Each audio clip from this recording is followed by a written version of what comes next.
네, 감사합니다. 오늘은 그 지대현 세무사님 모시고 미국 내 자산을 보유한 비거주 애국인을 위한 상속세 대응 방안이라는 내용으로 세미나를 해주시겠습니다. 지대현 세무사님 소개는 그 뒤에 양력을 올려놓으셨으니까 한번 참조하시면 되겠는데 세무사님 자기소개 잠깐 해주시고요. 네. 이렇게 세미나 해주시면 좋을 것 같습니다. 네, 일단은 제 소개 그럼 하겠습니다. 저는 코퍼레이트 파이낸스 쪽에서 오래 일을 했습니다. 첫 근무는 애널리스트로 시작을 했었고요. 그리고 계속 파이낸싱 쪽에 있다가 마지막으로 하나에서 근무를 IR 쪽에서 하다가 은퇴를 하고 미국으로 오게 됐습니다. 그래서 미국에서 이제 미드웨스트 대학에서 교수 연구원 이제 왔습니다. 왔다가 23년에 이제 그 장홍범 교수님의 교육을 잘 받고 EA가 됐습니다. 제가 또 투자 쪽에 공부를 좀 해가지고 또 재정관리 이제 그 시리즈 65라는 거 해가지고 최근에는 이제 Rethink Wealth라는 회사에서 일을 하고 있는데요. 예, 웰스 매니지먼트 회사이고 그래서 오늘 사실 되게 부담이 많은 게 이제 저희가 받은 교육을 이렇게 이제 전달을 하는 겁니다. 같이 이제 공부한다는 차원에서 이렇게 좀 받아주셨으면 좋겠어요. 그래서 일단은 그 여기에서 얘기하고자 하는 건 뭐냐면 외국인들이 미국에 집을 많이 산다. 상업용 부동산 뭐 이런 것들을 많이 사기도 하고 뭐 또 다른 이제 자산들 뭐 주식이라는 것 이런 것들도 꽤 있는데 특히 이제 부동산을 갖고 계시는 분들이 굉장히 많이 들어간다. 뭐 이렇게 이제 그런 이제 이 내용입니다. 2023년부터 24년까지 구매를 420억 달러. 그래서 사실 뭐 전체 그 미국의 이제 주택 거래 중에서는 크게 뭐 아주 크다. 이렇게 말씀을 드릴 수는 없어요. 한 2%밖에 안 되니까. 거래 건수가 504만 4천 건이니까, 뭐 하여튼 그 거래에 비해서 금액이 큰 거죠. 예, 그러니까 무슨 말이냐면 여기 사시는 분들은 이제 돈이 좀 있는 분들이다. 이렇게 외국 분들이 특히 이제 캐나다, 중국, 그다음 멕시코 이런 순서로 지금 미국의 자산을 많이 사고 있고 이제 저희 회사 같은 경우는 멕시코에 이제 구매자가 좀 많은 걸로 저는 알고 있습니다. 어쨌든 멕시코에 이제 자산을 갖고 오신 분들이 이제 미국에 이렇게 자산을 이렇게 좀 보험을 활용해서 이렇게 좀 갖고 계시기도 하고 뭐 하는 주택들을 갖고 계시기도 합니다. 그래서 왜 그러냐 보면은 뭐 잘 아시다시피 정치적 불안정도 있고 뭐 대한민국은 그래도 다른 나라들보다는 굉장히 그래서 저희는 약간 그 톱 티어 국가에 있어요. 그래서 이제 보험을 들더라도 다른 나라들 뭐 탑 떨드인가 뭐 이런 데는 아예 들지도 못하고 근데 저희는 이제 탑 그룹에 있어가지고 한국에 있는 이제 고객들 분들이 이제 굉장히 우대를 받는 한국에서는 그래도 상황이긴 합니다. 근데 요새 같이 아시다시피 이제 한국이 환율이 좀 1,500까지 가고 있잖아요. 이런 경우들이 사실 환율 리스크가 크죠. 네, 그래서 만약에 1년 전만 해도 이제 1년 전에 미국에 이제 자산을 가지고 있다면 사실은 굉장히 큰 이득을 지금 보고 있는 거죠. 그래서 이제 그런 차원에서 미국의 어떤 그런 투자에 좋은 그 대상으로서의 상황이다. 상식이니까 이제 알아두시고요.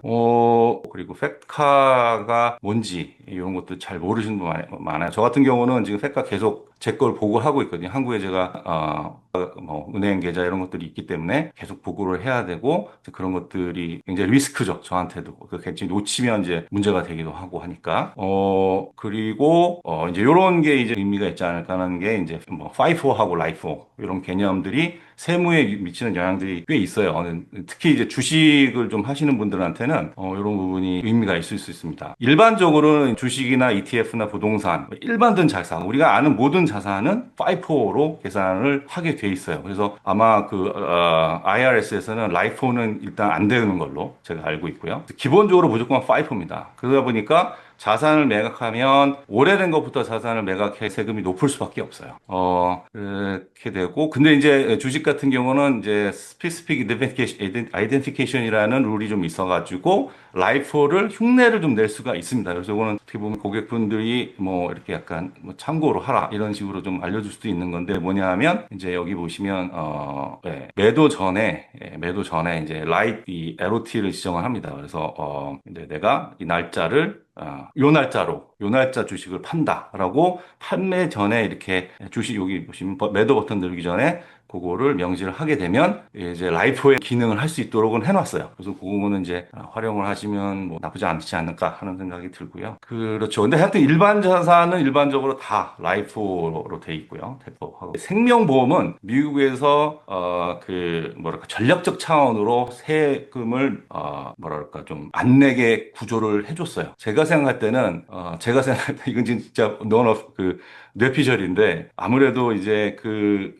보험이라는 인더스트리를 좀 키우려는 목적이 아닐까. 미국 입장에서는 돈이 많이 들어올 수밖에 없게 최대한 하여튼 좀 혜택을 주려고 했지 않았을까.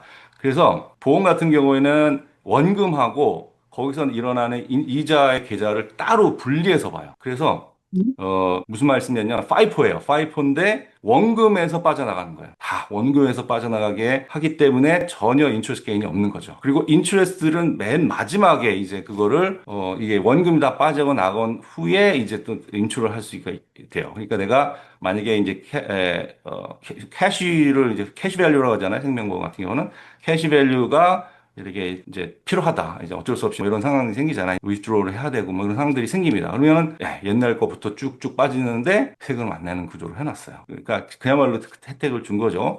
그동안 오랫동안 20, 30년 동안 인트레스트 게인이 됐는데도 불구하고 그리고 인트레스트 게인은 따로 계좌로 돼서 거기서 인출하게. 그래서 마지막에 인출을 하는데 인출도 안 하고 거기서 펄러시 런이라 해가지고 그냥 그 론을 빠져나가게 하면 뭐 세금이란 부분보다 생각했을 때 혜택이 더 있는 게 되죠. 이제 그런 부분들로 이제 있습니다. 그래서 이제 이런 부분은 참고 삼아서 좀 알아두시는 게 어떨까 하는 생각이 들고요. 그리고 이제 뭐 당연히 이제 뭐 오늘의 터픽이죠. 터픽은 뭐냐면 non-US 레지던트들은 상속세 면제 혜택이 없다 이렇게 보시면 됩니다. 6만 불까지죠. 사실 한국도 상속세 5억 그다음에 뭐 이러저러 하면 10억까지도 가능한데 이제 미국에서 내가 갖고 있는 자산이 있다가 이게 이제 내가 죽어서 내 자식한테 이제 물려주게 되면 6만 불밖에 이제 혜택이 안 되는 거죠. 근데 US 레지던트들은 수백억까지도 가능하죠. 그죠? 그래서 사실상 이제 세금을 안 내죠. 일반적인 케이스는 물론 이제 뭐 재벌 들은 경우에는 다르겠지만 그래서 이런 분들한테 어떤 방법들이 있을까 좀 이제 도움이 될 수 있는 방법이 뭐가 있을까 뭐 이런 이제 내용이기도 하고요. 이제 이런 부분은 뭐냐면 이제 그 과세되거나 이게 그 캐피털 게인을 일으키는 자산들은 모두 팩타에다가 보고를 해야 됩니다. 근데 보험은 이제 안 해도 되는데 보험만 유일하게 안 해도 되는데 하여튼 팩카라는 이제 좀 어떻게 보면 되게 좀 무시무시한 그런 이제 또 있다 이런 게 있고요. 그게 이제 2007년인가 8년대 금융위기 때문에 그때 이제 외국 자산이라든가 이런 것들을 더 클리어하게 해서 세금을 더 많이 더 걷고 그다음에 고용도 좀 더 많이 일으키자라는 취지에서 사실 이 페카가 도입된 걸로 알고 있거든요. 그래서 이제 미국 납세자는 하여튼 모든 해외에 있는 금융계좌 신고를 하게끔 되어 있습니다. 그런데 이제 객카라는 것도 있어요. 객카는 뭐냐면 제가 이제 외국인의 경우에 또 이제 미국에 자산이 있을 때 그 미국의 자산도 한국에 또 보고를 해야 됩니다. 한국 세무 당국이 알게 돼야 되는데 그 뒤에서 좀 다시 한번 말씀드릴게요. 그래서 어쨌든 이제 뭐 예를 들면 저희 고객과 중에서 이제 멕시코 분이 한 분 계시는데 거기에 이제 뭐 1,000만 달러 정도 그 자산을 갖고 있어요. 근데 이제 미국에 한 300만 달러 집 같은 거 있겠죠. 그다음에 본인의 계좌 주택이 본인 명의로 한 2 밀리언 정도 갖고 있는 그런 분인데 이렇게 되는 거죠. 상속세가 9개월 만에 이제 9개월 만에 내야 되잖아요. 우리 뭐 잘 아시겠지만 그러면은 뭐 1 밀리언 정도를 내야 되는 뭐 그런 이제 상황이 된 거죠. 그래서 이제 이런 것들이 이제 여러 가지 이제 그 방법들 중에 하나가 이제 오프쇼어 트러스트라는 게 있고 그다음에 홀딩 컴퍼니가 있고 그다음에 큐닷이라는 게 있고 그다음에 이제 홀라이프 인슈런스는 조금 다른 겁니다. 이건 조금 다른 개념이에요. 이거는 그 위에까지 어떻게 보면 오프쇼어하고 홀딩 컴퍼니는 세금을 아예 안 내자 이런 차원에서 하는 거고 뒤에 것들은 이제 좀 어떻게 보면 리스크를 관리를 하자. 이 그거 부분인데요. 그거는 좀 제가 설명을 드리면 이해를 좀 하실 거라고 생각이 들어요. 예를 들면 이제 옵시오 같은 거는 트러스트를 이제 세우는데 이제 회사에 홀딩 컴퍼니 이제 해봤는데 옵쇼어 트러스트를 세우고 옵쇼어 트러스트가 이제 예를 들면 뭐 버진 아일랜드라든가 뭐 이런 이제 아시죠 이제 조세 비국에서 세운 다음에 그다음에 거기서 또 옵쇼어 LLC를 세우는 거예요. LLC에다가 이제 US 그 갖고 있는 이제 그 부동산을 이렇게 넣어놓는 겁니다. 그래서 옵쇼어 트러스트를 설립하고 LLC를 설립하고 이렇게 되면은 굉장히 좋습니다. 사실 좋은데 문제는 이 돈이 많이 들어요. 잘 아시다시피 뭐이 정도 자산이면 2밀리언 정도 아까 이제 그런 멕시코 그런 부분 같은 경우는 2밀리언 이상이 되기 때문에 거의 3만 불에서 7만 불, 그러니까 뭐 거의 1억 정도 돈이죠. 한국 돈으로는. 뭐그 정도가 이제 들어가죠. 그럼에도 불구하고 이제 6만 불 달러만 상속 면제를 받는 거에 비한다면 경제적으로 굉장히 타당을 하죠. 다만 이제 한국의 경우에는 굉장히 조심해야 되는 거죠. 그러니까 이게 부유층의 조세 회피 문제가 있기 때문에 사실상 굉장히 어렵지 않나. 저는 그렇게 생각이 듭니다. 근데 그거는 이제 변호사분들하고 아마 이것만 전문으로 하는 변호사분들이 분명히 있을 겁니다. 그래서 그런 것들은 이제 고객분들이 이제 여쭤보면 이제 또는 이제 변호사분들하고 얘기하게 되면 이 정도는 상식적으로 이제 알고 계시고 그다음에 이제 이렇게 대응을 하면 어떨까 이런 생각을 하게 되고 저희도 이제 그렇게 교육을 받고 있습니다. 어쨌든 굉장히 좀 트러스는 어쨌든 오프쇼어로 하는 트러스는 위험한 경우가 있다. 미국에서도 좀 이렇게 냉정하게 보기도 하고 한국 정부는 더더욱 그런 부분들은 좀 있고요.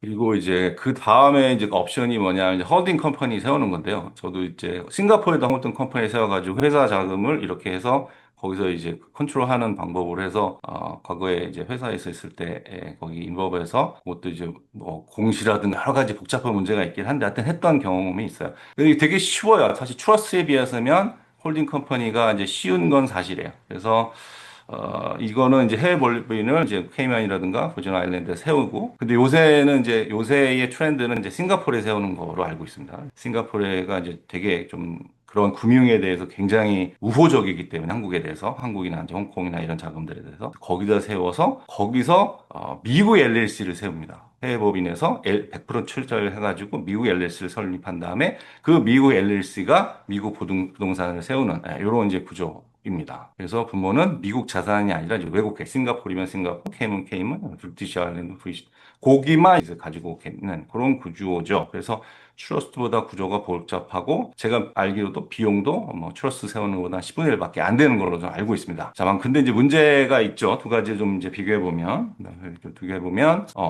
트러스트의 장점이 이제 있죠. 어쩔 수가 없이. 왜냐하면 이제 홀딩 같은 경우에는 자녀 배분 규칙을 세울 수가 없어요. 정교하게 세울 수가 없는 부분들이 있습니다. 그러니까 홀딩 컴퍼니의 법인 회사이기 때문에 자녀에게 몇 살에 얼마를 준다든가 교육비만 지급해라든가 뭐 사위 며느리에게 지급 안 된다라든가 이런 이제 구체적인 그 규정들을 홀딩 컴퍼니는 만들 수가 없습니다만은 거꾸로 얘기한다면 트러스트는 그런 것들을 할 수 있다. 자녀와 빚을 지면 뭐 지급 중단해라. 뭐 장애 자녀는 평생 지급해라. 뭐 이런 것들.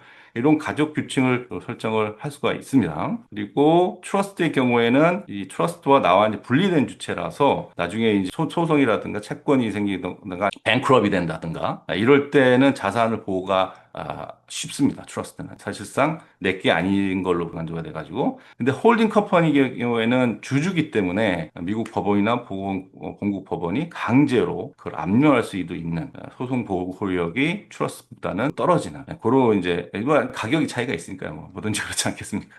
그래서 이제 그런 부분들이 있고 그래서 에서 프로텍션 부분이 좀 약한 게 이제 홀딩 컴퍼니이긴 합니다. 그리고 저도 이제 그 경험했던 게 싸워요 자녀들이 홀딩 컴퍼니. 그래서 자녀 간의 분쟁 조정이 없습니다. 그래서 공동 주주가 될 경우에 이제 갈등이 폭발하고 누가 운영하냐 이런 것들이 되게 복잡해지기 때문에 홀딩 컴퍼니보다는 이제 트러스트가 이런 세무 문제에 대해서 또 이제 그 자녀들에 대한 어떤 분쟁 여지를 좀 프리벤트하는 그런 구조로는 이제 트러스트가 낫다 이 정도가 될 것 같습니다. 그래서 이렇게 세금을 아예 안 내는 방법들로 이런 이제 방법들이 있기도 합니다. 이제 또 하나는 이제 큐닷이라는 게 있어요. 요거는 세금을 안 내는 게 아니라 세금이 이제 이연되는데 해당되는 사람이 이제 그렇게 많지는 않아요. 제가 볼 때는 왜냐하면 이거는 그 배우자가 미국인이 시민이어야 하죠. 그래서 사망한 미국 배우자의 재산이 큐닷으로 가게 됩니다. 그래서 큐닷을 세우고 이것도 이제 변호사분들하고 이렇게 얘기를 하시면 됩니다. 그래서 상속 재산이 여기에 가게 되면 여기에 이제 배우자가 신탁해서 지출 배분 보호를 받으면서 돈을 이제 받게 되죠. 그래서 그 큐닷에서 그 이제 배우자한테 돈이 가고 최종적으로 배우가 사망되면 그때 이제 자녀한테 전달되면서 그때 세금을 내게 됩니다. 배우자가 신탁에서 원금을 인출할 때 상속세가 부과가 되는데 사실상 이제 뭐 어떻게 보면 우리가 미국 같은 경우는 굉장히 그 상속이 복잡하잖아요. 많이 이제 안 내는 대신에 그게 언제 끝날지 모르는 거죠. 그러니까 미국하고 이제 한국하고 상속에 대한 개념이 다르기 때문에 그런데 뭐 요거는 이제 저같이 이제 잘 몰랐던 사람들이 이런 건 좀 알아두면 좋을 것 같아갖고 안 넣어놨는데요. 한국은 받은 사람이 내는 구조고 미국은 주는 사람이 내는 거잖아요. 그러니까 내가 죽으면 내가 내는 거죠. 근데 한국은 이제 내 자녀가 내는 그런 이제 그게 이제 완전히 다른 개념이라고 해요. 그러다 보니까 이게 이제 핵심은 뭐냐면 미국은 이 프로베이터라는 상속 법원으로 가야 되는 거죠. 그래서 여기서 이거를 한번 하는데 미국 아시다시피 뭐이 행정 뭐 법원 이런 가면 이게 세월아 내월하잖아요. 그죠? 뭐 마이클 잭슨은 뭐 아직도 안 됐다면서요. 이제 프로베이트 가면 엄청 오래 걸려요. 9개월 이상은 걸리는 거죠. 그러니까 어떻게 됩니까? 9개월 만에 아까 멕시코 그분 얼마 내야 돼요? 원 밀리언을 내야 돼요. 자식이 원 밀리언이 어디 있어요? 그죠? 자기 현금 원 밀리언 갖고 있는 사람이 뭐 미국에 뭐 웬만하면 없지 않습니까? 그러면 디폴트가 될 수 있는 이제 자식에게 굉장히 문제가 될 수가 있는 거죠. 그래서 한국과는 미국과는 굉장히 좀 구조가 다르기 때문에 이제 이래서 라이프 인슈런스를 활용을 해라 이런 부분에서 인슈런스는 세금을 안 내니까 또 프로베일에 관련이 없으니까 이렇게 이제 자녀가 원 밀리언 정도 예를 들면 이제 그 세금을 내는 거를 이제 만들어 놓은 거죠. 이제 여러 가지 세금 같은 게 비과세에 아까 이제 제가 잠깐 말씀을 드렸던 미국에서 보험에 대해서는 과세에 대한 혜택을 주고 있다. 요거 이제 핵심이고요. 한번 그거를 한번 확인해서 공부를 하시고 나머지는 그런 내용입니다. 그런 내용이고 미국은 이제 외국인들이 볼 때는 굉장히 안정적이고 뭐 이런데 제가 볼 때는 이제 요게 핵심이라고 저는 생각해요.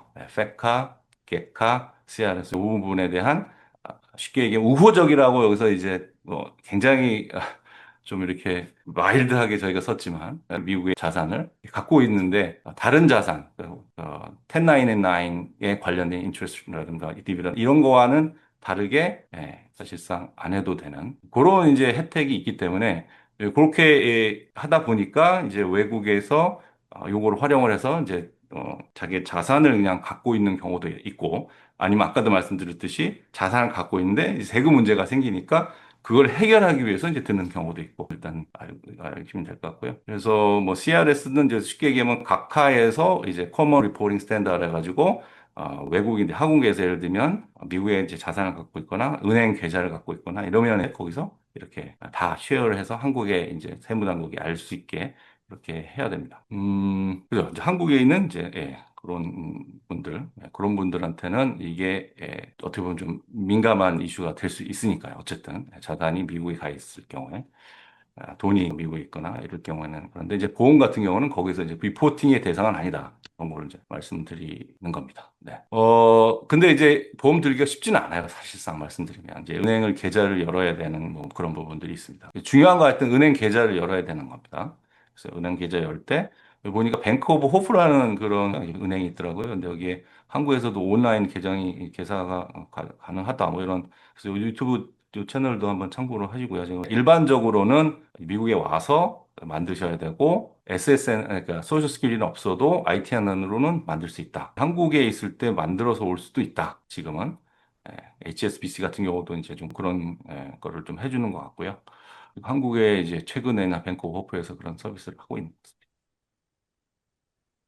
네. 그래서 이제 여기 가디안이라는 전 회사 저희 상품은 이제 가디안 쪽에서 이제 취급을 하는데 요거는 그좀 어쨌든 이제 VIP 서비스들이 있겠죠. 당연히 이제 그런 분들은 하이 네트워스한 그런 자산가들이 많으니까 이런 것들을 이제 프로바이딩 하고 있습니다. 네, 여기까지이고요.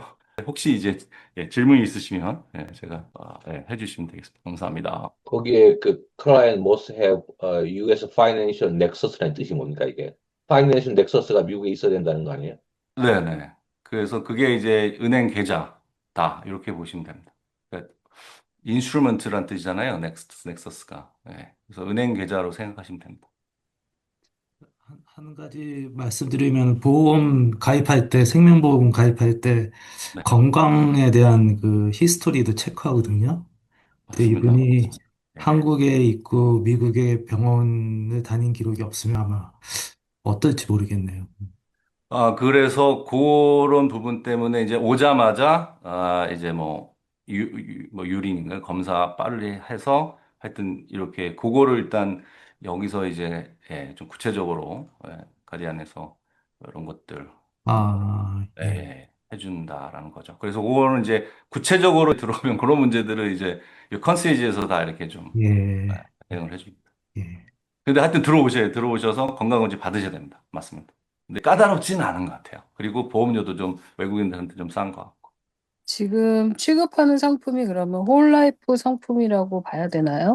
저희가요, 홀라이프하고, 파크 에베뉴 시큐리티가 있기 때문에, 예, 이제 트레저, 본드도 있을 수 있고, 펀드들도 하고, 예, 그런 것들도 지급을 하고 있습니다. 홀라이프는 이 소위 이제 저희들은 이제 포트폴리오 디버시피케이션 차원에서 이 외국 자산, 미국 내에서도 여러 가지 인더스트리별로 이렇게 포트폴리오를 짜서 디버시피케이션 한다고 하는데 여기는 홀라이프까지 디버시피케이션에 들어가서 요런 이제 아까 말씀드린 이런 세무라든가 이런 것들의 리스크를 관리하는 그래서 그렇게 이제 소위 이제 홀리스틱이라고 그러는 관리라고 하는데 그렇게 이제 접근을 하는 회사입니다. 근데 지금 전체적으로 이제 달러도 굉장히 스트롱하지만 아니 한국에 있는 분들이 미국으로 돈을 많이 내오려고 하세요. 그 상속세 문제도 그렇고 그래서 한국에 계신 분들은 한국 보험이나 홍콩, 싱가포르 쪽 보험을 많이 하시는데 사실 그 가성비는 미국게 굉장히 좋거든요. 그래서 요즘은 그거에 대해서 눈을 많이 뜨시고 이런 세일즈 하시는 분들도 미국 쪽 플랜으로 많이 돌리고 있는 상황이에요. 그래서 아마 이제 우리 세무사님들이 그 어카우닝 하시면서 텍스 리포트 하시면서 그렇게 크로스보드로 움직이는 손님들이 굉장히 많으실 것 같아요. 그래서 이제 그럴 때 이렇게 이제 뭐 파이낸셜 플래닝 하시는 분들이랑 같이 이루어져 가지고 일을 하면 도움을 많이 드릴 수 있을 것 같습니다. 너무 좋은 말씀해 주십니다. 예, 감사합니다. 오늘 주말에 시간 내주셔서 귀한 강해 주신 지대한 세무사님께 감사드리고 어, 감사합니다. 네, 다음에 또 뵙도록 하겠습니다. 감사합니다. 땡스기빙 잘 보내십시오. 감사합니다. 감사합니다. 감사합니다. 네. 감사합니다.